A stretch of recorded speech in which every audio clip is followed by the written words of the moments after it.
చంద్రబాబుపై బాంబు దాడి కేసు నిందితుడు భద్రతా బలగాలు చేపట్టిన ఎన్కౌంటర్లో మృతి చెందాడు. ఛత్తీస్గఢ్ ఒడిశా సరిహద్దులో జరిగిన ఎన్కౌంటర్లో చలపతి అలియాస్ రామచంద్రారెడ్డి మృతి చెందాడు. అలిపిరి వద్ద చంద్రబాబుపై జరిగిన మందుపాత్ర పేలుడు ఘటనలో కీలక పాత్ర పోషించిన చలపతి మావోయిస్టు కేంద్ర కమిటీ సభ్యుడిగా ఉన్నారు. ఆయనపై ₹1 కోటి రివార్డు ఉంది. అయితే చలపతి మృతిపై మావోయిస్టు కమిటీ ఇంకా ధృవీకరించలేదు.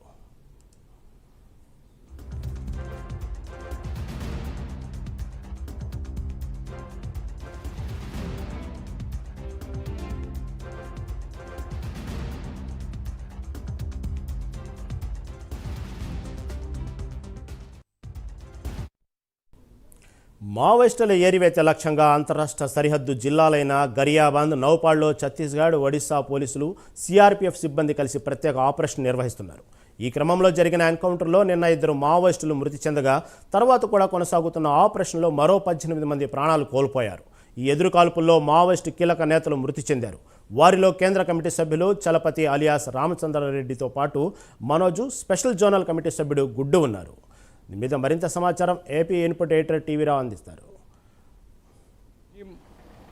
2 దశాబ్దాల క్రితం మనం చూస్తే మా చంద్రబాబు నాయుడు క్లైమోర్ మైన్స్ దాడికి ఆయన బుల్లెట్ ప్రూఫ్ వాహనం సైతం గాలిలో ఎగిరినటువంటి సందర్భాన్ని మనం ఒకసారిగా గుర్తు చేసుకుంటే ఆ సమయంలో వెలుగులోకి వచ్చినటువంటి పేర్లు దాదాపుగా మావోయిస్టు అగ్రనేతలుగా చెప్పుకునేటటువంటి 4 పేర్లు ప్రధానంగా వినిపించాయి.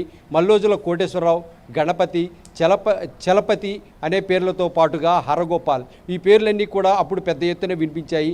మరి కాలక్రమంలో ఈ మావోయిస్టుల ఏరివేతలో భాగంగా వీరందరినీ కూడా హతమార్చినటువంటి పరిస్థితి, మరి పలు ఎన్కౌంటర్లలో చనిపోయినటువంటి పరిస్థితి, కుటుంబాలు మొత్తం కూడా ఎన్కౌంటర్లలో అగ్రనేతల కుటుంబాలు సైతం ఆల్రెడీ ఇప్పటికే మాయమైపోయాయి. మరి ఈ నేపథ్యంలో ఇప్పుడు తాజాగా జరిగినటువంటి ఎన్కౌంటర్ను చూస్తే ఏదైతే ఛత్తీస్గఢ్, ఒరిస్సా సరిహద్దులో జరిగినటువంటి ఈ ఎన్కౌంటర్కు సంబంధించి పెద్ద ఎత్తున ఇప్పుడు చర్చనీయాంశం అవుతుంది. భారీ ఎత్తున కూంబింగ్ ఆపరేషన్స్, అలాగే కోబ్రా ఆపరేషన్స్, సిఆర్పీఎఫ్ ఈ బలగాలు పెద్ద ఎత్తున తరలి వచ్చినటువంటి నేపథ్యంలో మరి అక్కడ 2 రోజులుగా అంటే 19వ తారీఖు అర్ధరాత్రి నుంచి జరుగుతున్నటువంటి ఈ కూంబింగ్ యాక్టివిటీస్లో పెద్ద ఎత్తున 2 చనిపోయారు అని తొలుత వెల్లడైనటువంటి సమాచారం కాస్త ఇప్పుడు 20 మందికి చేరుకుంది. మరి ఈ నేపథ్యంలో మరి ఆ రోజున కీలకంగా ఏదైతే చంద్రబాబు నాయుడు క్లైమోర్ మైన్స్ దాడి అలిపిరి ఘటన అనేటటువంటిది గుర్తుకు వచ్చిన వెంటనే చలపతి అనేటటువంటి వ్యక్తి పేరు కూడా గుర్తుకు వస్తుంది.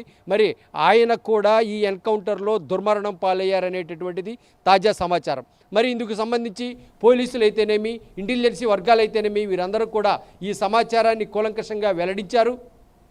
మరి దీనికి సంబంధించి మావోయిస్టుల వైపు నుంచి అయితే కనుక క్లారిటీ లేదు. మావోయిస్టులు ఈ విషయాన్ని అధికారికంగా ఇంకా వెల్లడించలేదు. మొత్తం మీద చూస్తే జరిగినటువంటి భారీ ఎన్కౌంటర్ నేపథ్యంలో ఇప్పటికైతే అలిపిరి ఘటనకు ముడిపెట్టి ఉన్నటువంటి అంశాలన్నీ కూడా ఒక్కొక్కటిగా వెలుగులోకి వస్తున్నాయి.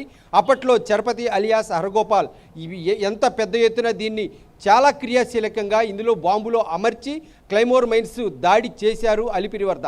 అంటే 2003వ సంవత్సరం అక్టోబర్ 1వ తేదీన జరిగినటువంటి ఈ ఘటన పూర్వపరాలు అప్పట్లో పెద్ద సంచలనంగా మారాయి. అప్పట్లో చాలామంది అగ్రనేతలకు న్యాయస్థానం శిక్షలు విధించింది. మొత్తం 35 మంది నిందితులుగా చేర్చినటువంటి ఈ అంశంలో కేవలం తొలుత 3 ఆ తర్వాత విచారణలో చాలామందిని ఇలా నిందితులుగా పేర్కొంది. మరి ఆ తర్వాత పోలీసులు అయితే తాజాగా మరణించినట్టు పోలీసులు చెప్తున్నారు. చలపతి అనే వ్యక్తిపై, అనే మావోయిస్టుపై కూడా ఆయన అగ్రనేతగా ఉన్నటువంటి పరిస్థితి. ఆయనపై కూడా దాదాపు ₹1 కోటి హెడ్కి తన తలకు ₹1 ప్రకటించింది.